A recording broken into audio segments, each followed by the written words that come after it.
Assalamualaikum warahmatullahi wabarakatuh. A'udzubillahi minasyaitonirrajim. Bismillahirrahmanirrahim. Alhamdulillahirabbil alamin wa bihi nasta'in. Wassalatu wassalamu ala asyrafil mursalin wa ala alihi wa sahbihi ajma'in. Rabbi shrah li sadri wa yassir li amri wahlul 'uqdatam min lisani yafqahu qawli. Sahabat-sahabat yang dikasihi sekalian, alhamdulillah dengan rahmat Allah Subhanahu Wa Taala hari ini sudah masuk hari ke-19. Ya, masya-Allah, cepatnya masa berlalu ya. Tinggal beberapa hari saja lagi Ramadan akan pergi meninggalkan kita. Ya Allah, rasa kalau boleh nak stop perjalanannya ya, janganlah pergi ya. Allahu Akbar. Tapi inilah sunnah kehidupan ya, yang datang pasti akhirnya akan pergi jua. Jadi marilah sama-sama kita berdoa dan berusaha untuk mengisi ruang-ruang yang masih berbaki ni dengan kebaikan-kebaikan yang Allah redha daripada kita. Ya, seperti biasa kita akan sambung tafsir sehari satu ayat. InsyaAllah pada hari ini masuk ayat yang ke-19. Dalam ayat yang ke-18, Allah Subhanahu Wa Taala menceritakan satu lagi nikmat yang sangat hebat yang Allah anugerahkan kepada penduduk Sabak. Wa ja'alna bainahum wa bainal qural lati barakna fiha quran zahirah.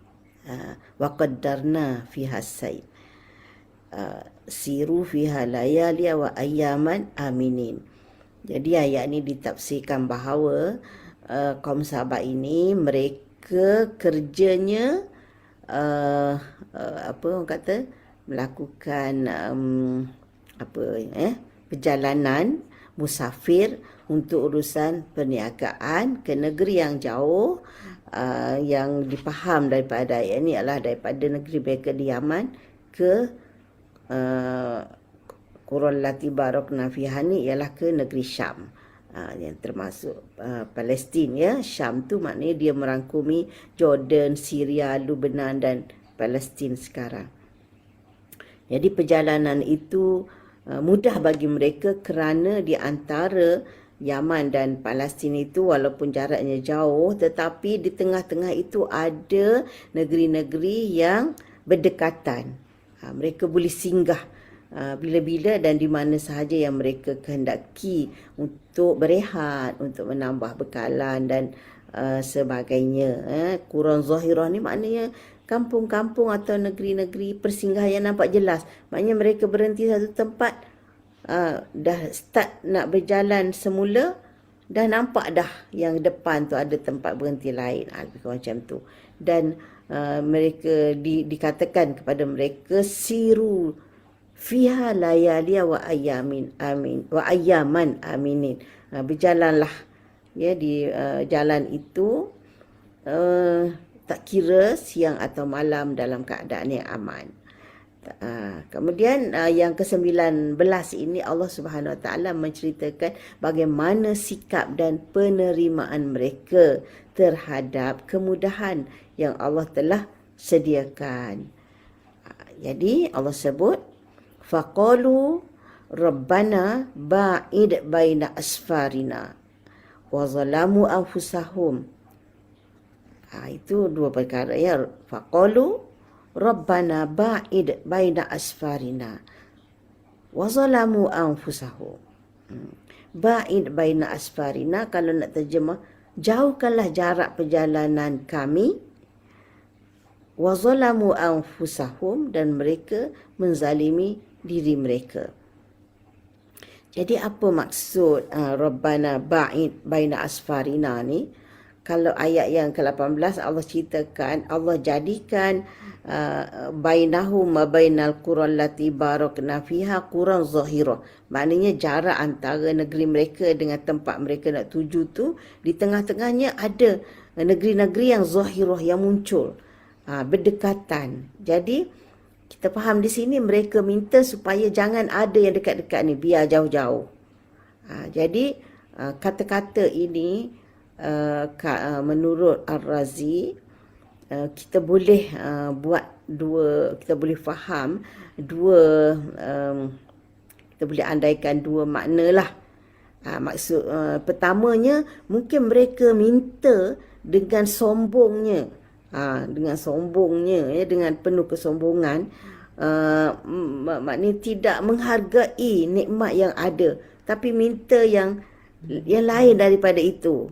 Jadi dia buat contoh Bani Israel dengan Nabi Musa alaihissalam, yang mana Allah bekalkan kepada mereka kesenangan di mana mereka tak payah nak bercucuk tanam, tak payah berburu, tapi Allah datangkan nikmat yang langsung. Allah beri mereka al-manna was-salwa, ya, ketika berada di padang pasir tu. Bayangkan kalau nak bercucuk tanam kat padang pasir tu, bukan perkara yang mudah kan. Kering kontang nak cari air, nak gali ya Allah, susahnya. Macam mana nak bercucuk tanam? Kemudian nak dapat bekalan makanan tu, nak dapat daging pula, nak kena pergi berburu, kan susah. Jadi Allah senangkan, Allah bagi mereka al-manna was-salwa. Al-manna turun je dari atas, dari langit, tak entah macam mana cara Allah bagi, wallahu alam lah kan. Jadi tiap-tiap pagi ada je al-manna yang bersepah, yang mereka boleh kutip atas batu, atas apa yang ada di pada pasir itu. Was-salwa, dan burung-burung yang datang, ya Allah, datang secara tak payah nak pergi cari berburu kat mana-mana kan, datang, boleh tangkap dan sembelih makan terus. Subhanallah, satu kemudahan. Tapi orang Yahudi ni, dia tak syukur tu. Tapi dia berkata kepada Nabi Musa, wa iz qultum ya Musa. Ni boleh tengok dalam ayat 61 surah Al-Baqarah. Ya. Okey. Lan tasbiru ala ta'amin wahid. Kayak boring lah makan makanan yang sama je. Astaghfirullahalazim. Dia boleh cakap, ya, lan nasbiru ala ta'amin wahid. Kami tak sabarlah, dia kata, makan makanan yang sama. Kita bahas kita sekarang kata boring lah asyik makan benda ni je kan. Fad'u lana rabbaka yukhrij lana mimma tumbitul ard min baqliha wa qithaiha wa fumiha wa adasiha. Ya Allah, dia kata apa? Alah Musa, kami dah boring lah asyik makan ni je. Cuba minta dengan Tuhan kamu biar bumi ni dia menumbuhkan tumbuh-tumbuhan dengan bawangnya, dengan kacangnya, dengan bawang putih nak suruh Allah tumbuhkan tu. Ya Allah, subhanallah. Masya Allah, memang satu, orang kata, sikap yang sangat keras hati, ya. Orang datang nikmat cara yang senang ni, dia minta lagi supaya biar Allah tumbuhkan pula tu. Bukanlah nak kata nak bagi kemudahan untuk dia buat ladang ke apa, tak ada. Itu. Jadi kata Ar-Razi, kemungkinan permintaan supaya menjauhkan jarak perjalanan ini dalam bentuk yang itu. Macam sombong. Allah dah mudahkan tapi nak suruh payah. Ni tak rasa mencabar dalam perjalanan ni. Kata Said Qutb, kata macam ala boring lah berjalan sekejap, boleh berhenti, sekejap boleh berhenti, tak rasa cabaran dalam musafir. Macam tu. Okey. Dan satu lagi boleh faham ialah dia bukanlah minta, tapi lisanul hal. Maknanya keadaan kekufuran itu menggambarkan seolah-olah mereka tak suka ni, nak yang perjalanan yang jauh macam tu. Sebab kalau yang ada dekat macam ni, kalau orang yang bersyukur kan, dia rasa Allah bestnya kan musafir, tak kan, tak susah. Maknanya orang bersyukur tu macam mana. Tapi kekufuran mereka memberi gambaran mereka tak bersyukur, seolah-olah mereka tak nak yang kemudahan yang sebegini, tapi nak yang payah. Itu kemungkinan. Jadi qalu tu bukanlah berkata dengan kata-kata ya Allah jauhkan, tak semestinya, tapi sikap dan cara mereka menerima nikmat tu seolah-olah menggambarkan mereka tak sukalah jalan yang dekat-dekat gini. Gitu ya. Wallahu alam. Apapun wa zalamu anfusahum, mereka menzalimi diri mereka.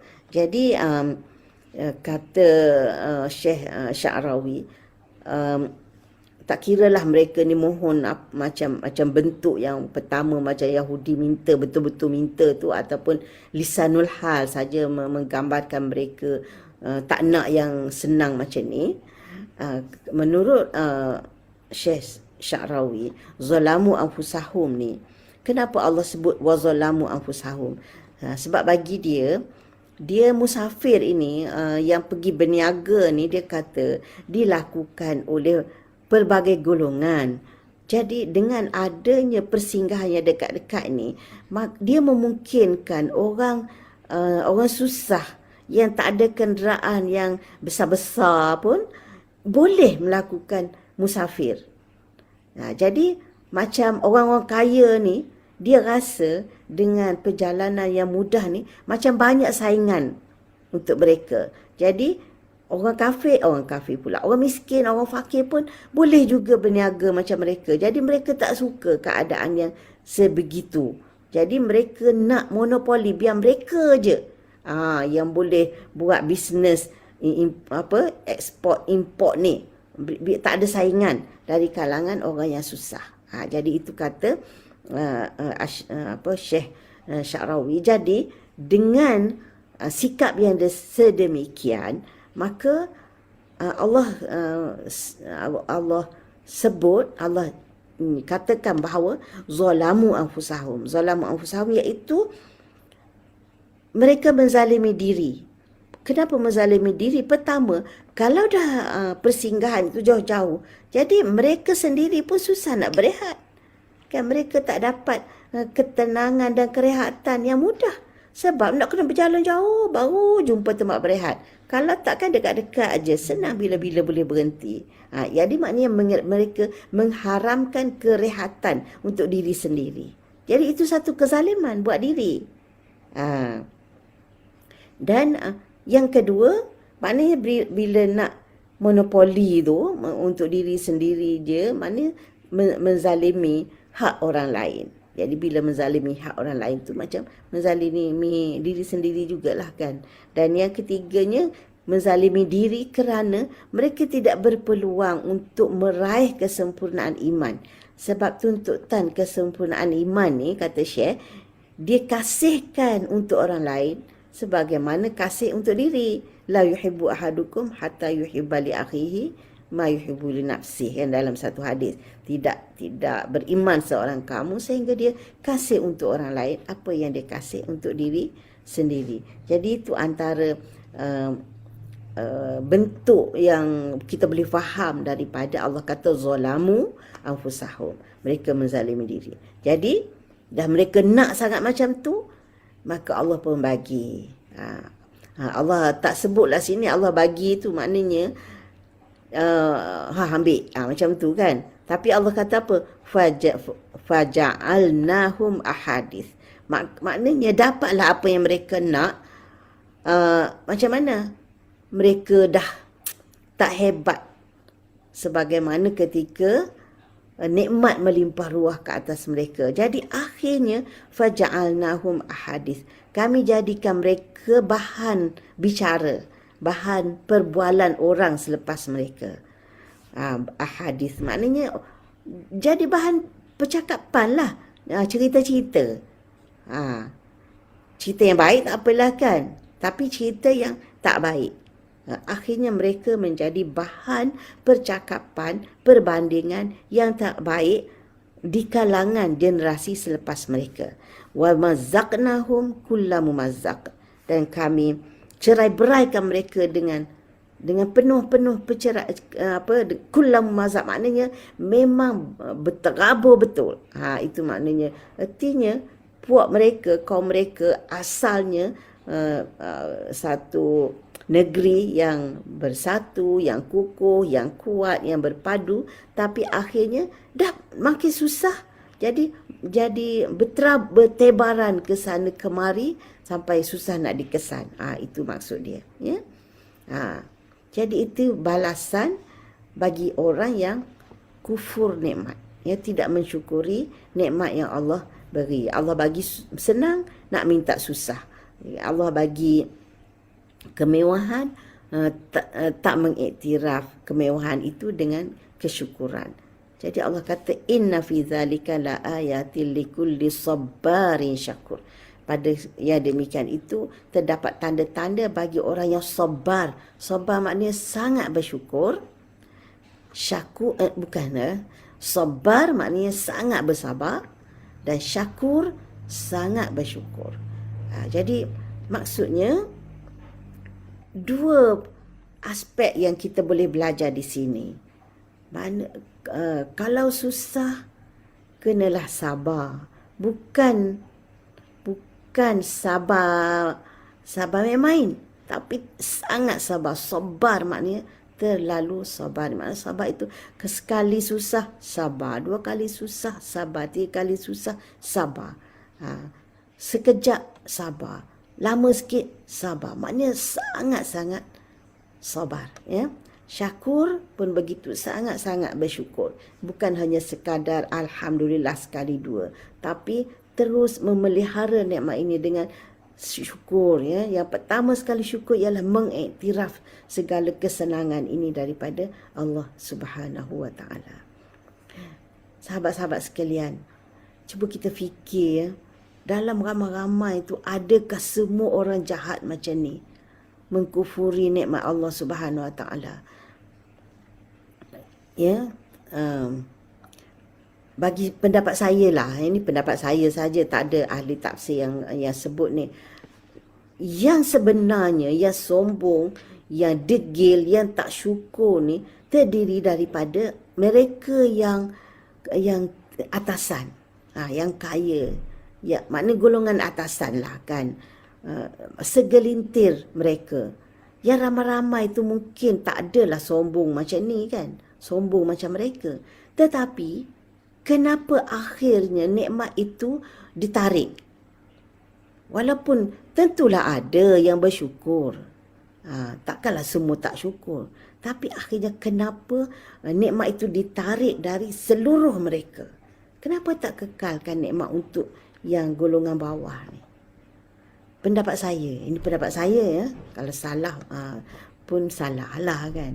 Tapi pendapat saya, ada segolongan yang memang sangat degil, yang tak bersyukur. Dan golongan yang lemah ni, yang tetap bersyukur, sabar ni, mereka tak cegah mungkar tu. Mereka diam.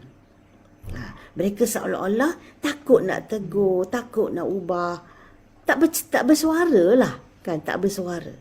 Jadi akhirnya seolah-olah mereka pun termasuk dalam golongan yang degil dan sombong itu, termasuk dalam golongan yang kufur itu. Sebab tak mungkin semua manusia dalam satu kampung itu orang kata satu pendapat je kan, satu cara fikir je. Mesti ada yang baik. Tapi kemungkinan mereka diam membisu, ataupun mereka tegur pun tak menyungguh. Boleh jadi tak? Wallahu alam. Tapi saya rasa maknanya kita ambil pengajaran macam ni lah kan. Jadi jangan, kalau ada pihak yang degil, yang sombong, jangan biarkan. Kita lemah macam mana pun, kita berusaha kumpulkan suara menentang kezaliman, menentang kemungkaran, menentang kekufuran ini.